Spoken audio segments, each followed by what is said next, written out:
I think our two big schools here, Husson and the University of Maine, between the two of them offered like 18 scholarships for esports last year. And they said only 3 or 4 of them even got applied for. So there's a bunch of stuff just going untapped. And so I'm going to try and get that for our kids. Welcome to Learning Through Technology, a K-12 EdTech podcast proudly presented by STS Education. I'm Alex Inman, founder of Educational Collaborators. And I'm Bob Cerruti, founder of the EduTech Group. We're here to bring educators together, helping them unlock the full potential of learning through technology. Tune in every other week as we connect with education leaders and dive deep into topics that matter to you, delivering actionable ideas straight to your school. Welcome to the show. So, Alex, I'm going to let you in on a little bit of a secret about here and our podcast. Not the secret you think. We'll have to save that for, our final episode. But the fact is that everybody hears us talk, and we talk about Sophia and what a great job she does in driving our podcast forward. And then sometimes we talk about Fame, who's the producers who make us take out all of our ums and ands and whatever that don't belong there. Make us look good. Well, good is relative. Make us look better, we'll go with. Better is. Right. And they don't have much to work with. But what really happens is we have this community of listeners and educators who've come together and they lead us to interesting people. And that's what happened today. So our partners at Avid said, you guys need to meet Nick Stahl. He is doing some creative and unique things. And so we read his bio, we talked to him a little bit, and we're like, hey, we got to talk to this guy. So the little secret here is it's not Alex and Bob's big brains driving all of this. It's a community. And I think we want our community to help us with this. If there's topics or people that you think we should talk to, let us know. Well, and of course, the STS why statement is to be the bridge that connects communities of educators so that we can fulfill the promise of learning through technology. So, Bob, this is the embodiment of that indeed. So I have another little secret to sort of share is that if you watch our episodes on YouTube, you might think that our intro is actually recorded before the episode, which one might think. But as you can tell, if you're watching again on YouTube, my background is entirely different because this episode was so great that we had so much stuff. We had to turn it into 2 episodes. And so we had to record different intros and outros.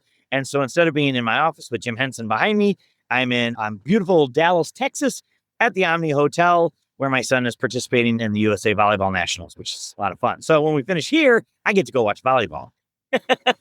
Shameless plug for Alex's son here. Plug for Team Colorado Volleyball. All right, so let's go ahead and jump into this episode.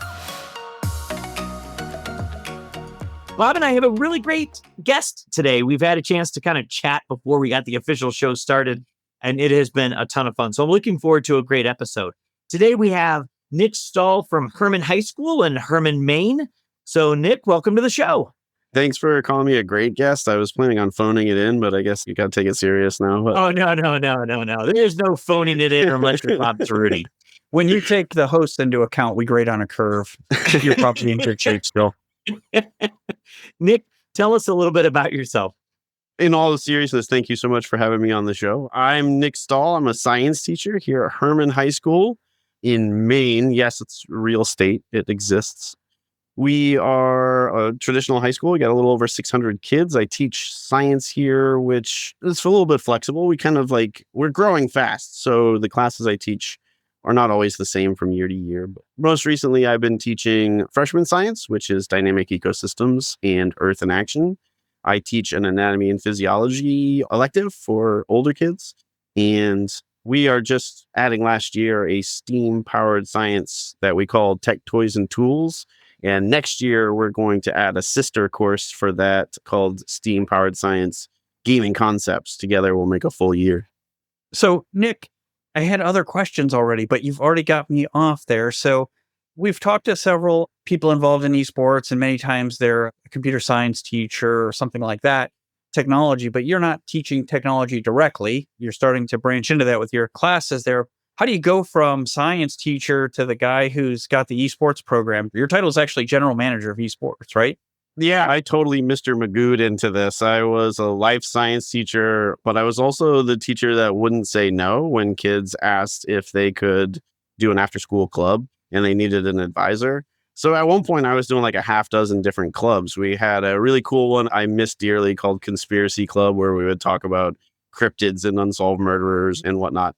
We had the civil rights team on GSA. I want to say 5 or 6 different clubs altogether, but the story, I'm sure, is very common. Since 2019, student engagement's been dropping off. And we have this kind of full day workshop at the end of the school year, usually, where we attack our action plan. We look at the action plan from the previous year. What were we trying to achieve this year as a school? And what would we like to try and achieve next year? And one of the topics for last year was all of the clubs kind of dying off. And our principal, Brian Walsh, he kind of almost as an offhand comment said that the programs that still seemed to be doing okay, that students were still interested in, the numbers were still strong, were all goal oriented. The sports were doing okay because they had competitions or trying to make states. The arts programs were doing pretty good because they had performances, they had shows and whatnot. And then even stuff like Key Club and NHS, where the kids were working towards a concrete goal, they seemed to be okay. So one of my after school clubs was Game Club. We had 2 different groups. We had a group that would play video games, and we had another group that would play tabletop games, pen and paper RPGs and whatnot. So Mr. Walsh, like I said, almost kind of casually said, what if instead of Game Club, it was an esports team? And I was like, okay, well, let me look into that, and kind of fell down a rabbit hole over the summer. And then this year has been since, September 23 until the school year that just wrapped up has been kind of year zero. It was me seeing what I could get done with no background, no experience, and no money. And so that was an experiment, which I have some background in as a science guy, but no background whatsoever in IT or computer science or video games that came out after 2000. So, yeah, it's been a fun experiment. So, Nick, who was it that asked you to go from club to potential competition team? Brian Walsh, our school principal, like I said, just kind of as an offhand comment almost, not necessarily a plan. I don't think he was even asking me to do it. He was asking me what if instead of a game club that was all of the after school programs that were just students hanging out and sharing an interest, they were dying. Nobody was showing up. It was 1 or 2 kids who were really passionate, desperately trying to get other people involved and without any real success. And did you find the change kind of got you more kids and got more involved? We struggle a little bit, mostly due to my inexperience. I think I overreached a little bit. We have 2 different leagues that we got involved with. One was HSEL, the High School Esports League, and the other one was Play Versus. So HSEL was really cool. They did nationwide tournaments. We were playing kids from like the West Coast, or Washington, California, Texas, Great Lakes, all over the place. And they were willing to do the one thing that was a bit of a sticker for Play Versus was they don't do any shooting games. And those are the ones that most of the kids wanted to play. So Play Versus focused a little bit more closely on the state of Maine, more like a traditional sport. We were playing, crosstown rivals and schools from around the state. But between the 2, we had like 15 different games. So I went off on a bit of an adventure there. But to answer your question, I got over 50 kids signed up for esports during that first season. The problem was that all of the games needed a team of like 4 or 5 players to compete, preferably with 1 or 2 alternates. And what I ended up getting was like 2 kids wanted to play this game, 2 students wanted to play this one, 3 wanted to play this other game. So we had, I want to say 50 kids signed up for esports as interested in competing in a game. But I think we ended up having about half of them compete in a match on a team in one of the games that we actually had enough players for. Still, that's great. What a change from just a couple of kids who just wanted to play after school to actually turn it into a program that's attracting more students for that. Yeah, and we do a step up day where the middle school kids come up and they set up tables like a craft fair basically for all of the clubs and organizations. And we've got over 100 kids signed up as interested to join the team next year. So, I mean, those things traditionally don't all pan out, but I'm guessing even if only 1 in 5 of those actually joins the team. We're still going to be growing quite a bit next year. So, Nick, I think you've done what a lot of teachers want to do. In Alex and I's line of work, we talk to teachers all the time where we're like, how do we start an esports program? Nobody's funding it. Nobody sees value in it. We have kids who are lined up to sign up, but nobody's doing it. And you didn't have any experience. You started from zero, no funding, as I understand it, from our team that does the research for us. I wish I had those people to do my homework when I was in high school. But we understand that it wasn't funded, that you had to put it all together through various means. So maybe a little bit about how you funded it, and then maybe we'll ask you a bit about what you learned while you were doing it. Sure. Well, let me be very clear. This was not like some brilliant 4D chess move that I did to get this funded. We were very, very fortunate to have a couple of other folks that were interested in helping us get the program up and running. I think the one I have to give the shout out first and foremost, aside from Mr. Walsh for giving the idea and being really supportive. I know that's one thing that a lot of programs struggle with in the very early days is not having an administration that's on board, that has to be convinced that it's worthwhile. And that was never a problem for us. Mr. Walsh was always very excited, very enthusiastic, and helped promote the program. Also, Jamie Youngblood at our district office, she's the finance director. She was able to move some checkers around and use some money that was set for technology to buy gaming PCs for us. And that was huge. So it wasn't official esports budget, but it was like school district money that got us some computers to get started. And then as an attempt, like I said, I don't have any background in this whatsoever. So I did a mad dash to do some online trainings. And one of the things I did was a virtual conference with the NASEF. And through them, I kind of got guided to the Avid company. So Avid reached out to us and with very little asked in return, provided us with gaming headsets. I'm wearing my Avid headset right now. They gave us like 30 of these. They gave us enough to give to all of our kids, and we still have some enough to deck out our esports lab as well. So we had some money also by kind of helping out with the other more traditional sports events during the year. The boosters gave us a couple of grand to spend on equipment. So between Miss Youngblood getting us the computers, Avid hooking us up with the headsets, and the boosters giving us enough money to buy some fairly humble monitors and a set of Nintendo Switches, we had enough to run teams for pretty much anything we wanted to. That's awesome. All right. There's a little nugget that we didn't hear about that I want to understand a little bit more of. What is this Mario-a-thon fundraiser? Oh, yeah. So, like I said, we got so lucky with having a supportive admin and people at the district level kind of helping us out, and even private companies kind of throwing us free gear, that I wanted to do something this year to try and give back. One of the other people I met while I was doing my mad dash to learn about esports was Victoria Sorrentino, who's part of the philanthropy division with Northern Light, is one of the bigger hospital, or like the parent company for one of the bigger hospitals in the area. So she does Extra Life, which is a program that raises money to offset hospital costs for kids in the area. And they traditionally do a 24-hour marathon. And the timing of the official Extra Life event didn't work out for us. So we kind of made our own little Hermon High School equivalent. We did the Mario-thon. We did a 24-hour marathon. I learned how to create a YouTube channel and a Twitch channel, and so we could stream us playing Mario games for 24 hours, and the kids raised money for Extra Life. We did okay, actually. How much money did you raise? Do you remember? Yeah, we raised about $2,000 for Extra Life, and they were very appreciative of it. I think they're a fairly large program, so I think our $2,000 was a humble donation, but they were very, very nice. Victoria was awesome about it. I wrongly assumed that this was a fundraiser that you had done for your program. And this is an opportunity where now your students are actually using gaming to serve the community. That's awesome. That's an even better story.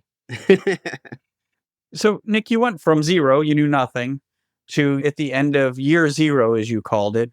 Just a couple of what's the biggest things you learned and the mistakes you made that you wouldn't make again? Because we've got a lot of people who are working towards esports programs or would like to start them, and they're where you were. So if you were doing it again, what would you tell them? Unless they're a sadist, like a masochist, like I am, I would take the advice that you're going to see everywhere when you start looking. And I saw it probably a dozen times, like start small, start small, start small. Pick like 3 or 4 titles that you want to get a team together for, maybe even just one. Like if we had just had a Mario Kart team this year, it would have been a lot easier to manage as a single person. Like doing 15 different titles, trying to figure out HSEL and play versus. The HSEL in particular, unlike other sports, there's a spring season, a winter blitz, and a fall season. So we were going from, I think, second week of school right up until end of May. So it was pretty much nonstop. If I was going to do the whole thing over again, I don't know if I'd do it differently because we got lucky and things turned out pretty well. But I can't help but give that same advice, is to try to start small, pick a title or two, and get that figured out. And then once you matchmaking, we ran into like major issues with internet connectivity is a huge problem for a public school, getting the internet speeds that we needed to compete, and also getting past the firewalls that are there to prevent kids from doing exactly what we're trying to do, like during the school day. We have an IT department that's particularly stressed out these days. The IT has been a major, I guess, overhaul would be the way to say it. Like we've been trying to get the school network up and running. And so adding esports onto that, it was tough getting IT support. And so, yeah, figuring out all the logistics of it. The money part actually for us wasn't really that stressful getting the equipment. It was figuring out how to manage the teams, how to enroll in the different leagues, how to log in and compete. Because every game is a little bit different. The way you sign on and get ready to compete for Rocket League is not quite the same as Mario Kart or Apex Legends or something like that. That's great. And you mentioned games. First off, before I just have to let you know, if you guys are having trouble with your network, give EduTech a call. Bob's team can help take care of that, make it work really well for you. Keep it humming. But after he's got that humming for you and you got these games, you mentioned at the beginning that you're teaching it, you're moving towards like a game theory course.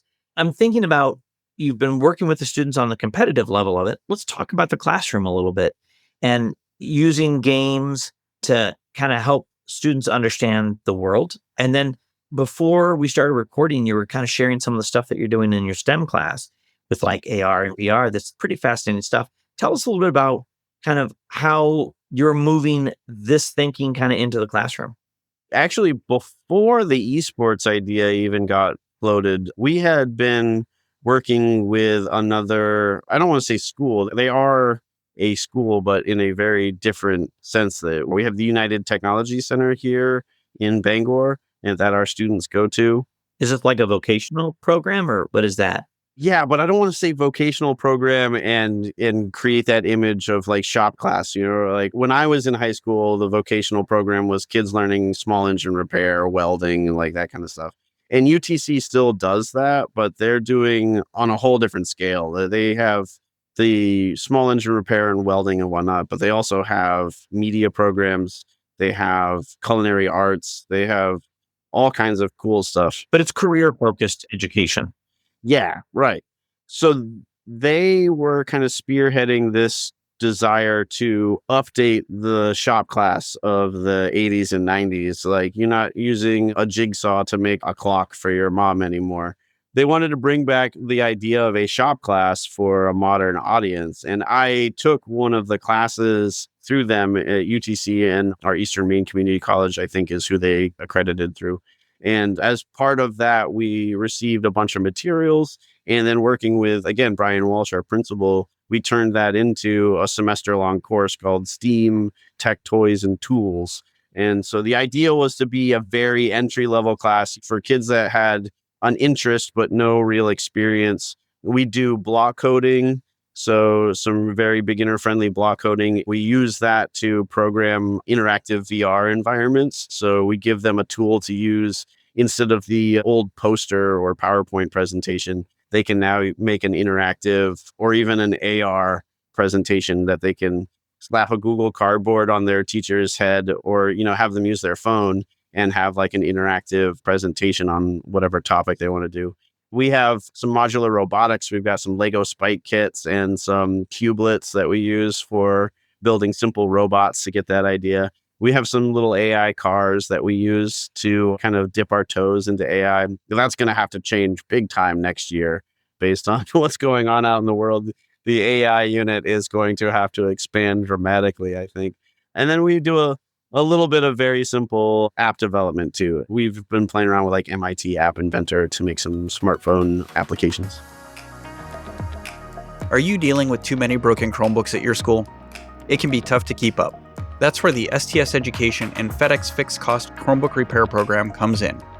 For $99, we take care of everything: shipping, parts, and labor.